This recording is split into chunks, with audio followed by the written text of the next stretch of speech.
En ce moment, je suis à Séoul et là, je viens juste de rentrer. J'étais allé me balader, hein, j'en profite un peu l'après-midi, je m'offre quelques heures de balade. Et j'étais dans le métro en fait, et j'ai assisté dans le métro à une scène qui m'a un petit peu choqué, qui en même temps m'a rappelé certains mauvais souvenirs pour moi. En fait, ce qui s'est passé, donc le métro à Séoul, c'est un métro de type où vous êtes en face les uns des autres, c'est-à-dire qu'il y a une longue banquette, enfin sur chaque rame, il y a une longue banquette de ce côté-là, une longue banquette de ce côté-là, c'est-à-dire que les gens, voilà, sont vraiment assis les uns en face des autres sur une banquette qui fait peut-être, je sais pas moi, il y en a 3 sur chaque rame, il y a peut-être 10 sièges à chaque fois. Et donc, il y avait une fille qui était en face, dans un coin, et il y a 2 japonaises qui sont rentrées à un moment donné. Alors, je savais qu'elles étaient japonaises parce qu'elles se sont mises à parler en japonais et que maintenant, je commence un petit peu à reconnaître. Et ce qu'elles ont fait, en fait, ces 2 filles, c'est qu'elles ont pris leur smartphone. Alors, j'ai pas mon iPhone à côté de moi. Elles ont pris leur smartphone. Et en fait, ce qu'elles faisaient, c'est qu'elles faisaient semblant de faire un selfie d'elles-mêmes, des 2. Elles faisaient semblant de faire un selfie. Et en fait, elles étaient en train de prendre une photo de la fille en face et ensuite de la mettre sur Instagram en mettant, je sais pas, des sigles en japonais où clairement elle se moquait d'elle.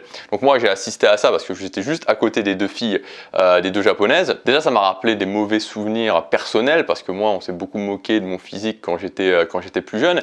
Et surtout je me suis dit, cette fille en face, je pense qu'elle l'avait capté. Et je me suis dit, qu'est-ce qu'elle s'est dit cette fille en face? Est-ce qu'elle s'est pas dit à un moment donné, est-ce qu'elle s'est pas dit, ok, maintenant c'est terminé, maintenant je vais décider de prendre en main mon physique parce que je me sens pas bien et parce que maintenant ça suffit. Et on a tous à un moment donné, on s'est tous dit à un moment donné, ok, c'est terminé, je décide que je vais faire ça. Je décide que je vais prendre 5 kilos de muscle, je décide que je vais perdre 10 kilos, je décide que je vais arrêter de fumer, je décide que je vais avoir un cercle social plus épanoui, je décide que j'en ai marre de la solitude, je vais trouver quelqu'un qui me correspond, je décide que j'en peux plus de ce boulot et je vais faire un boulot qui me plaît vraiment. On a tous à un moment décidé et pourtant, malgré la puissance de cette conviction, on a tous décidé et on n'a tous pas agi. Et le truc, c'est qu'en général, quand ça se passe, on va se dire, le côté rassurant, c'est que ça arrive à tout le monde. Comme je vous disais, c'est quelque chose qui arrive à tout le monde. Et quand ça arrive, on a tendance à se trouver comme excuse, ok, mais il y a quelque chose avec moi, il y a un problème avec moi, moi je ne suis pas capable. Et d'une façon ou d'une autre, on va se mettre cette étiquette-là en se disant, il y a quelque chose qui, moi, parce que j'aurais une pathologie, parce qu'il y aurait quelque chose qui m'en empêcherait physiquement ou mentalement, je ne pourrais pas le faire. La vérité, c'est qu'on est tous capables de le faire. Ce que vous voulez faire, les décisions que vous avez prises, les choses que vous voulez vraiment faire, vous êtes capable de les mettre en place. Alors comment faire concrètement? Quelle est la solution pour réussir à sortir de ce cercle en fait? Parce que ce cercle, de se dire ok, je voudrais vraiment ça, je ne le fais pas, je voudrais vraiment ça, je ne le fais pas. C'est cette sorte de boucle infernale dans laquelle sont énormément de gens, où moi j'ai été pendant des années. C'est quelque chose qui pourrit la vie. Il y a combien de personnes qui sont là, qui voudraient vraiment changer, qui voudraient vraiment se transformer à un niveau, à plusieurs niveaux, ou même prendre leur vie en main, qui disent ok, je veux prendre ma vie en main, je veux faire ça, je veux faire ça, je veux faire ça, qui le décident mais qui ne le font pas et qui sont dans cette boucle constante où on se dit ok, chaque année c'est bon, je prends les bonnes résolutions puis je le fais pas, je prends les bonnes résolutions et je le fais pas, je prends les bonnes résolutions et je le fais pas, et ça tourne comme ça jusqu'à mener au regret. Et en plus toutes ces journées, tous ces mois, toutes ces années où on se dit, on vit cette frustration au quotidien de pas réussir, de se sentir incapable, de s'en vouloir en fait, de se sentir mal par rapport à soi-même. Alors on en a parlé la semaine dernière, il y a différents types de piliers. Moi, il y a les piliers que j'appelle inférieurs, il y a les piliers supérieurs. Donc il y a par exemple atteindre la liberté financière, avoir un cercle social qui nous convient. Il y a aussi le fait de designer son cadre de vie idéal, de vivre là où on a vraiment envie de vivre. Donc il y a tout un tas de piliers comme ça, et petit à petit on monte, petit à petit on peut monter cette échelle. Mais la base de la base, le pilier que j'appelle le pilier fondation, c'est le pilier du contrôle sur soi. Parce que peu importe ce que vous voulez, peu importe que vous vouliez vivre au bord de la mer, peu importe que vous vouliez devenir millionnaire, atteindre la liberté financière, ou plutôt avoir une vie tranquille avec une maison, une femme, un mari, des chiens, des enfants à la campagne, bref, peu importe ce que vous voulez, dans tous les cas, vous ne pourrez pas y arriver si vous ne prenez pas en main ce pilier du contrôle sur soi. Ce pilier du contrôle sur soi, c'est le fait de se dire ok, je veux ça, je vais être capable de le faire. Je vais pouvoir matérialiser ça dans la réalité. Je décide que je fais ça, et peu importe que je décide, que ce soit de changer de job, d'aller parler à des gens dans des cafés ou dans des bars, de prendre en main mon physique et de faire de la musculation ou de me mettre à courir, peu importe, de devenir un chanteur, de prendre des cours de cuisine, peu importe ce que je veux, ok, je décide que je vais faire ça et je vais matérialiser ça dans la réalité. C'est ça, avoir du contrôle sur soi. Et tant qu'on n'a pas ça, en fait, on tourne en rond. On tourne en rond parce qu'on peut décider autant de choses, on peut, sous le coup de l'émotion, prendre toutes les décisions qu'on veut. Ça ne va rien faire, ça ne va rien changer parce qu'on n'aura pas le contrôle sur soi nécessaire et qu'à un moment donné, au bout d'une semaine, 2 semaines, 3 semaines, 1 mois, 3 mois, 6 mois, 1 an, et moi j'étais pris dans ce cercle-là, on va finir par abandonner. Combien de fois je me suis dit ok, je vais me mettre à la musculation, j'en ai marre qu'on se moque de moi, je vais le faire, cette fois c'est décidé, je le fais. Combien de fois je me suis dit ça et combien de fois j'ai commencé et puis j'ai arrêté. Et c'était pareil pour tout jusqu'à ce que je tombe par hasard finalement, et pour moi ça a été de la chance, sur la chose qui est pour moi l'outil principal pour prendre le contrôle sur soi. Parce qu'en fait, maintenant avec le recul, il y a vraiment deux aspects dans le contrôle sur soi. Il y a tout l'aspect mental, tout l'aspect mindset, c'est très important. Il y a tout l'aspect outil concret pour réussir à prendre le contrôle de ses actions. Et l'outil principal, la chose encore il y a quelqu'un qui m'a envoyé une question il y a quelques jours et qui était ok, je ne sais pas par où commencer, je veux reprendre ma vie en main, qu'est-ce que je dois faire? Ce que vous devez faire, ce que tu dois faire, ce que tout le monde doit faire à partir du moment où on veut prendre sa vie en main, on veut atteindre ce qu'on veut, c'est développer l'outil numéro 1 qui va permettre d'avoir du contrôle sur soi, à savoir les habitudes. À partir du moment où je mets en place des habitudes, à partir du moment où je suis capable de me dire ok, je veux ça, ok, je vais prendre cette action, je vais la répéter sur la longueur, alors je réussis.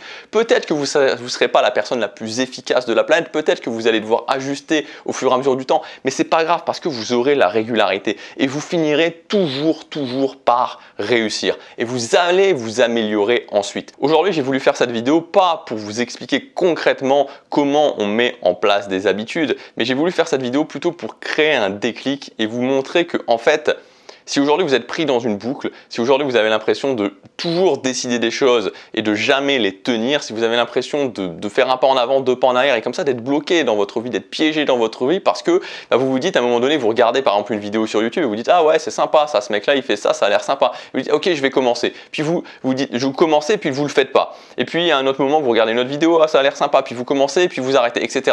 Donc d'être toujours dans ce truc de je décide, puis je commence un petit peu, j'arrête, je décide, je commence un petit peu, j'arrête, je décide, je commence un petit peu, j'arrête. Donc moi ce que je voudrais c'est vous sortir de cette boucle, vous faire avoir ce déclic justement pour sortir de cette boucle. Et pour sortir de cette boucle, vous ne devez pas être le meilleur, vous ne devez pas être le plus efficace, vous ne devez pas être un génie, vous devez juste vous dire ok, je veux quelque chose, alors je mets en place des habitudes et développer cette capacité. À partir du moment où vous développez la capacité de mettre en place des habitudes dans votre vie, vous aurez en grande partie en tout cas masterisé le pilier du contrôle sur soi et vous aurez beaucoup plus de contrôle sur vous. Vous devez prendre des cours de cuisine, ok, vous voulez apprendre la cuisine? Ok, vous prenez des cours de cuisine. Croyez-moi, une fois que vous aurez pris 1 an de cours de cuisine et que vous serez entraîné, vous aurez mis en place cette habitude, vous serez bien meilleur. Vous voulez apprendre l'anglais, c'est la même chose. Des cours d'anglais, vous continuez sur la longueur. Vous voulez vous muscler, c'est la même chose. Vous commencez à faire de la musculation. Vous voulez faire un business en ligne, vous commencez à faire des vidéos. C'est toujours la même chose. Les gens ne réussissent pas parce qu'ils ont un problème par rapport à eux, pas parce qu'il y a quelque chose qui les en empêche, mais juste parce qu'ils ne mettent pas en place des habitudes, ils ne sont pas réguliers, ils ne tiennent pas sur la longueur. Ils finissent à un moment donné toujours par arrêter. Donc voilà pour cette vidéo. Alors maintenant très rapidement, comment mettre en place des habitudes? C'est assez simple finalement. Enfin c'est assez simple, c'est-à-dire que l'idée est assez simple. Après c'est toujours pareil, ça peut être, les idées sont souvent simples, la mise en place est parfois un petit peu plus compliquée, mais dans l'idée ce que vous avez juste à faire c'est de vous dire ok, mon objectif c'est ça. Par rapport à cet objectif, quelle est l'habitude ou les 2 habitudes que je peux mettre en place? Donc on commence toujours par une première habitude, l'habitude la plus importante. Je veux transformer mon physique, quelle est la première habitude que je peux mettre en place? Par exemple, faire de la musculation, par exemple, aller courir. Je commence à la mettre en place, je la tiens pendant 90 jours et ensuite on en reparle. Et après, concrètement, pour mettre en place l'habitude, moi ce que je vous conseille de faire, c'est ma méthode, c'est-à-dire la méthode ARIM. Dans cette méthode, elle est basée en 3 points. Le premier point, c'est on accroche l'habitude dans votre vie, c'est le A de la méthode ARIM. Donc on va vraiment l'accrocher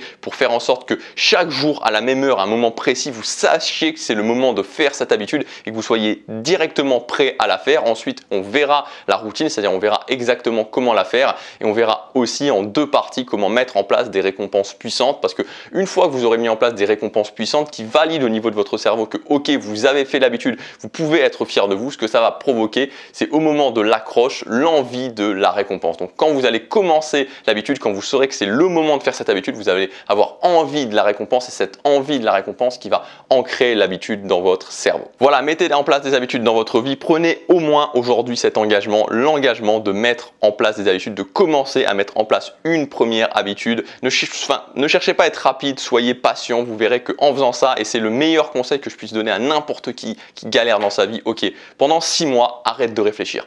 Arrête de réfléchir pendant 6 mois, mets en place une habitude, tiens, par rapport à ton objectif principal, tiens-la pendant 6 mois sans réfléchir. Fais-le pendant 6 mois sans réfléchir. À la fin des 6 mois, tu verras que ta vie, elle aura changé. Si vous voulez aller plus loin, si vous voulez qu'on mette en place ensemble votre première habitude, qu'on la mette en place pour que vous teniez sur la durée, vous pouvez accéder encore pour quelques jours à mon pack, le pack Habitude Premium. Donc c'est un pack où chaque formation est vendue entre 147 et 297 € séparément. Et pendant ces quelques jours, vous pouvez accéder au pack pour seulement 99 €. Donc vous accéderez à la formation Tenir ses bonnes habitudes où on voit ensemble comment mettre en place une habitude et la tenir sur la durée avec la méthode ARIM. On verra aussi le parcours de 30 jours, les 30 premiers jours qui sont les plus difficiles, quelles sont les différentes étapes et comment aller au-delà des obstacles qui vont se présenter à vous pendant ces 30 premiers jours. Il y aura ensuite la formation Restart 2018, comment redémarrer son année 2018 dans les principaux domaines de la vie, c'est-à-dire le mental, l'organisation, le focus, les routines matinales. Et il y aura la formation Designer son quotidien. Donc la formation Designer son quotidien, c'est vraiment comment mettre en place une toute nouvelle organisation basée sur l'unité de semaine où tous vos objectifs, tout ce que vous devez faire est pris justement dans cette semaine et comment on améliore ça au fur et à mesure. Voilà, donc pendant quelques jours encore, c'est disponible avec des conditions spéciales. Vous avez tout le détail en cliquant sur le lien dans la description ou sur la fiche juste ici. Moi, je vous dis à demain, passez à l'action, chaque jour compte.